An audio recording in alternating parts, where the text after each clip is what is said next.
नमस्कार साथियों, आपका पुनः आज स्वागत है हमारे इस YouTube चैनल एनिग्मा इंडिया में। आज हम आपके लिए लेकर आए हैं बेहद ही खास जनरल अवेयरनेस के कुछ महत्वपूर्ण पॉइंट्स जो कि बहुत ही इम्पोर्टेंट है विभिन्न परीक्षाओं के लिए। यूपी, रेलवे, एसएससी, बैंकिंग या स्टेट सभी के लिए इम्पोर्टेंट है। तो चलिए वीडियो को शुरू करते हैं, लेकिन शुरू करने से पहले आपको बता दें कि आप इसे लाइक करना तथा शेयर एवं चैनल को सब्सक्राइब करना ना भूलिएगा। तो चलिए स्टार्ट करते हैं अपना आज का ये सेशन। बुद्ध ने अपना पहला धार्मिक उपदेश धर्मचक्र प्रवर्तन दिया था कहाँ पर? सारनाथ में। गौतम बुद्ध की जन्मस्थली है वह है लुम्बिनी कपिलवस्तु में। गौतम बुद्ध को ज्ञान की प्राप्ति हुई थी कहाँ पर? बोध गया में। आगे बढ़ते हैं। बौद्ध धर्म का धार्मिक ग्रंथ है त्रिपिटक। अगला पॉइंट देखिए। गौतम बुद्ध की माता का संबंध था कोलीय वंश से। गौतम बुद्ध किस वंश के थे? वे थे शाक्य वंश से संबंधित। प्रारंभिक बौद्ध साहित्य का शीर्षक क्या है जो बुद्ध के विभिन्न जन्मों की कहानियों से संबंधित है? वह है जातक। जातक कथाएं बुद्ध के पिछले जन्म की कहानियों से भरी गई हैं, यानी कि उनमें इस कथा में बुद्ध के पिछले जन्म का कथा लिखा गया है। निष्का शब्द जिसका अर्थ वैदिक काल में एक आभूषण था, बाद के काल में प्रयोग किया था एक सिक्का। निष्का शब्द का अर्थ होता है एक सिक्का। सिंधु घाटी सभ्यता का विकास कब हुआ था? 2500 से 1750 ईसा पूर्व के दौरान। आगे बढ़ते हैं। शाहनामा किसने लिखी थी? फिरदौसी ने लिखी थी।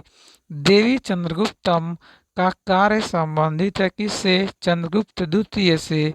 आगे बढ़ते हैं। नगरीय प्रशासन की विस्तृत व्यवस्था की स्थापना के लिए सर्वाधिक प्रसिद्ध कौन है? वह है चंद्रगुप्त मौर्य। अगला क्वेश्चन देखते हैं। पुर्तगाली यात्री नूनीज किस शासक के शासनकाल में विजयनगर आया था? अच्युत राय। प्राचीन भारतीय समाज को सामंती समाज में बदलने में सबसे महत्वपूर्ण कारक कौन सा था? भूमि अनुदान का अभ्यास। अगला पॉइंट देखते हैं। महायान बौद्ध धर्म के प्रसिद्ध संरक्षक कौन थे? वे थे कनिष्क। अगला देखते हैं। भारत के बाहर सबसे पहले बौद्ध धर्म का प्रचार किस देश में हुआ था? वह देश था श्रीलंका। आगे बढ़ते हैं। सिंधु घाटी सभ्यता के बारे में हमारे ज्ञान के प्रमुख माध्यम कौन से हैं? वे हैं पुरातत्व उत्खनन। अगला देखते हैं। हुड़ों के खिलाफ अपने साहसी रुख के लिए कौन सा गुप्त राजा प्रसिद्ध है? वह है स्कंदगुप्त। आगे देखिए। चंद्रगुप्त मौर्य के किस पुस्तक में प्रमुखता से आते हैं? विशाखादत्य। विशाखादत्त की पुस्तक में चंद्रगुप्त मौर्य प्रमुखता से आते हैं। अगला पॉइंट देखते हैं। हर्षवर्धन के विरुद्ध पुलकेशिन द्वितीय की सैन्य सफलता का उल्लेख किस अभिलेख में मिलता है? वह है ऐहोला शिलालेख। अगला पॉइंट देखते हैं। किसने कहा कि भारत में गुलामी नहीं थी? मेगास्थनीज ने। भारत में गुलामी नहीं थी किसने कहा था? मेगास्थनीज में। अगला पॉइंट देखिए। तांग सम्राट द्वारा चीनी दूतावास किसके दरबार में भेजा गया था? वह है हर्षवर्धन। भारत में सबसे अधिक संख्या में लोगों द्वारा बोली जाने वाली भाषाओं के समूह का नाम क्या है? इंडो आर्यन।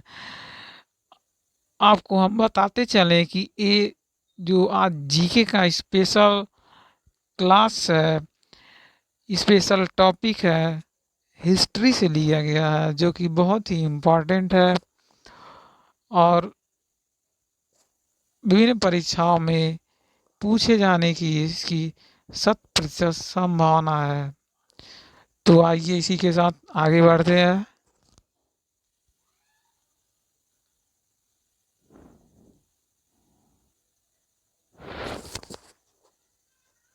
बौद्ध और जैन दोनों धर्म किस पर बल देते हैं? अहिंसा।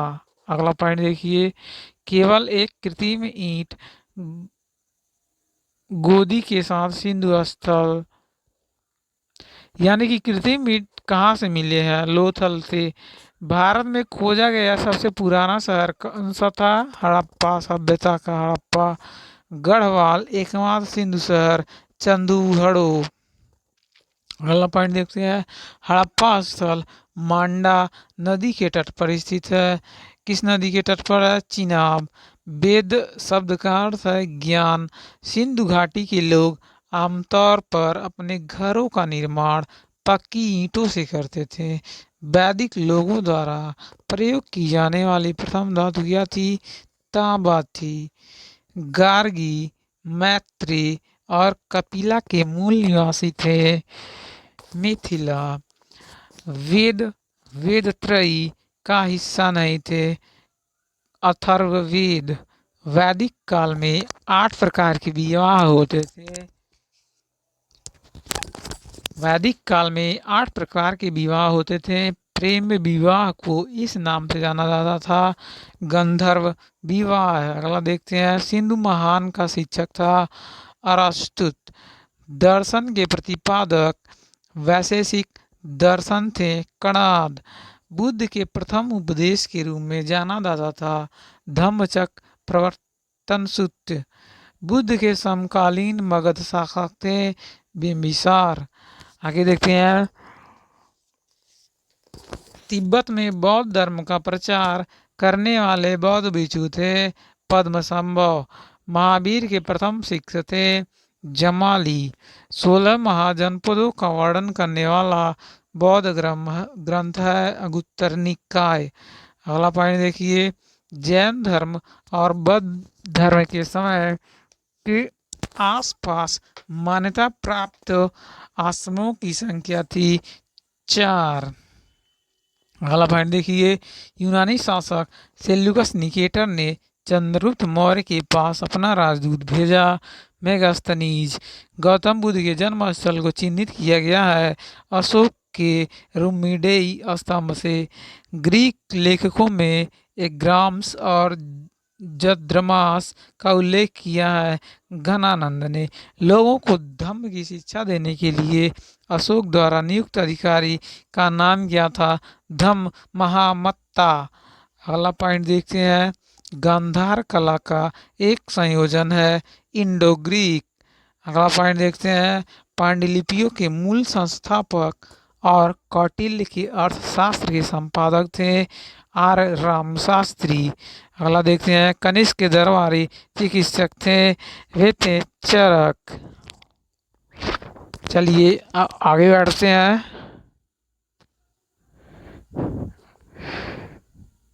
बेहद ही खास और बहुत ही इम्पोर्टेंट जीके आपके सामने हम आज लाए हैं। अगला पॉइंट देखते हैं, भारतीय रंगमंच में यवनिका या पर्दा की शुरुआत किसके द्वारा की गई थी? यूनानियों के द्वारा। भारत में सबसे पहले सोने के सिक्के जारी करने वाले थे इंडो यूनानी। अजंता के चित्र किससे प्रेरित थे? अनुकंपा बुद्ध। आर्यभट्ट और बरामीर का प्रसिद्ध नाम किस युग से जुड़ा है? वह है कुषाण। अगला पॉइंट देखते हैं, कुषाण काल में सबसे बड़ा विकास किसके क्षेत्र में हुआ? कला के क्षेत्र में। पहले गुप्त शासक महाराज धीराजा के शीर्षक ग्रहण करने के लिए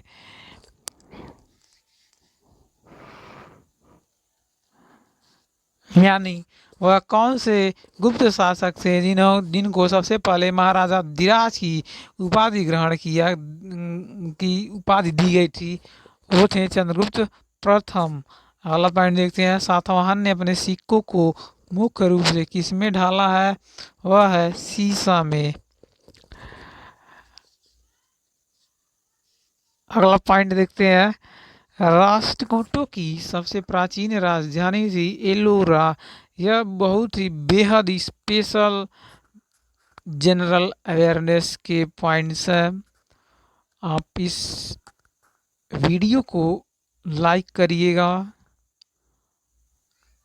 चैनल को सब्सक्राइब करना ना भूलें। आगे वाले वीडियो में हम इससे और बेहतरीन आपको स्पेशल जीके डालने का प्रयास करेंगे, जो कि आने वाले सभी कॉम्पिटिटिव एग्जाम्स में बेहद ही महत्वपूर्ण है, 100% आने की संभावना है।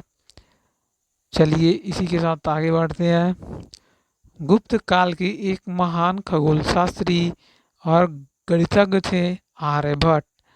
आर्यभट्ट और कालिदास किसके दरबार में थे? वे थे चंद्रगुप्त द्वितीय के। चालुक्य मंदिर जैन मंदिर स्थित है राजस्थान में। चीनी यात्री फाहियान किसके शासनकाल में भारत आया था? वह था चंद्रगुप्त द्वितीय के शासनकाल में। भारतीय नेपोलियन की उपाधि किसे सौंपी गई है? वह है समुद्रगुप्त को। पुलकेशिन द्वितीय का सबसे बड़ा शासक कौन था? बादामी के चालुक्य। अगला पॉइंट देखते हैं मित्रों। हर्षवर्धन के शासनकाल के दौरान यात्रा करने वाला चीनी यात्री था विन्सांग। अगला पॉइंट देखिए। तीसरी शताब्दी ईसा पूर्व और तीसरी शताब्दी ईस्वी के बीच प्राचीन भारत के किस भाग में क्रोस्टी लिपि का प्रयोग किया जाता था? वह क्षेत्र है गांधार क्षेत्र। अगला देखिए मित्रों। उत्तरा मेरुर शिलालेख के प्रशासन के बारे में जानकारी प्रदान करता है चोल। बुद्ध ने अपना पहला उपदेश कहाँ दिया था सारनाथ में।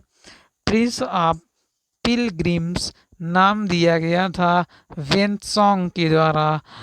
कौन सा शिलालेख चालुक्य राजा पुलकेशिन द्वितीय से संबंधित है? ऐहोल। अगला पॉइंट देखते हैं। प्राचीन भारत में प्रचलित शल्य चिकित्सा किस विद्वान की कृतियों से जानी जाती है? वह है सुश्रुत। अगला पॉइंट देखते हैं। दिगंबर किस धर्म का पंथ है? वह है जैन धर्म। अगला पॉइंट देखिए। मौर्य वंश के तुरंत बाद कौन सा राजवंश सफल हुआ और मगध साम्राज्य पर शासन किया? वह है शुंगा। अगला देखिए। बुद्ध धम्म और संघ को मिलाकर जाना जाता है त्रिरत्न। अगला देखते हैं। अमरी एक हड़प्पा स्थल के प्रांत में स्थित है। किस प्रांत में है अमरी? बलूचिस्तान। अमरी क्या है? यह हड़प्पा स्थल था। महावीर के प्रथम शिष्य थे जमाली। बहुत ही शानदार पॉइंट्स। लिच्छवी दौहित्र किसे कहा जाता था? चंद्रगुप्त प्रथम को।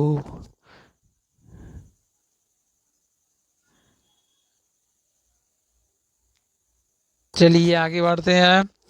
अशोक के अभिलेखों को पहली बार कब और किसके द्वारा पढ़ा गया था? 1837 में जेम्स प्रिंसेप के द्वारा। अगला पॉइंट देखते हैं। वर्धमान महावीर के और किस नाम से जाना? वर्धमान महावीर के बारे में अब आ गया है। वर्धमान महावीर को और किस नाम से जानते हैं? जीना के नाम से। चीनी तीर्थयात्री हर्षवर्धन के शासनकाल में आए थे भारत। वेन्सोंग के शासनकाल में। भारतीय नेपोलियन के रूप में किसे जाना जाता था? समुद्रगुप्त। अगला पॉइंट देखते हैं। अगला पॉइंट। प्रारंभिक वैदिक काल में एक समिति एक लोकप्रिय विधानसभा कहलाता था। मनुस्मृति जिस विषय से संबंधित है वह संबंधित है कानून से। संस्कृत भाषा का प्रथम व्याकरणकर्ता थे पाणिनि। अगला पॉइंट देखते हैं। किस गुप्त सम्राट ने खुद को कवि राजा के रूप में पेश किया? स्कंदगुप्त। अगला पॉइंट देखते हैं। यज्ञ के सूत्र किस वेद में है? यजुर्वेद। प्रसिद्ध कवि कालिदास किसके दरबार में रहते थे? चंद्रगुप्त द्वितीय के दरबार में। स्वयं को देवन प्रिय और प्रदर्शी करने वाले राजा थे अशोक। निक्का एक प्रकार का सिक्का, यह गुप्त काल अवधि के दौरान इस्तेमाल किया गया था। अगला पॉइंट देखते हैं। हर्षवर्धन के रचयिता कौन थे? वे थे बाणभट्ट। कलिंग के विरुद्ध अशोक के अभियान की जानकारी का प्रमुख स्रोत कौन सा है? रोंग के डिक्ट। 13वां, इच्छा सभी कष्टों का कारण है का उपदेश देने वाला धर्म कौन सा है? बौद्ध धर्म। प्रथम बौद्ध संगीति कहाँ आयोजित की गई थी? वह की गई थी राजगृह में। तिब्बत में बौद्ध धर्म का प्रचार करने वाले बौद्ध भिक्षु कौन थे? पद्मसंभव। संगम युग के दौरान रोमन व्यापार के केंद्र का उल्लेख मुसरी। ऋग्वैदिक काल में क्या ज्ञात नहीं था? वर्ण व्यवस्था नहीं ज्ञात था। राजा खारवेल चेद वंश के सबसे महान शासक थे, एक कलिंग से थे। सिंधु घाटी सभ्यता की लिपि है सचित्र और अनिर्दिष्ट। प्राचीन चोल साम्राज्य की राजधानी थी उरैयूर।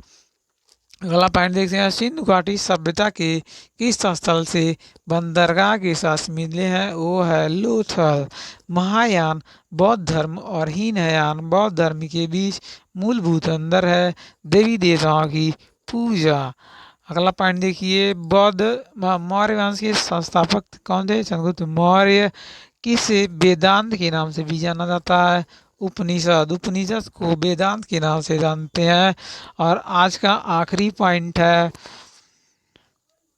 उसको देखिए, सिंधु घाटी सभ्यता के ग्रेट बाथ में खोजा गया था कहाँ? किसको? मोहनजोदड़ो को। साथियों, ये था आज का आखिरी पॉइंट जीके का। इसी के साथ आज्ञा दीजिए वीडियो को खत्म करने।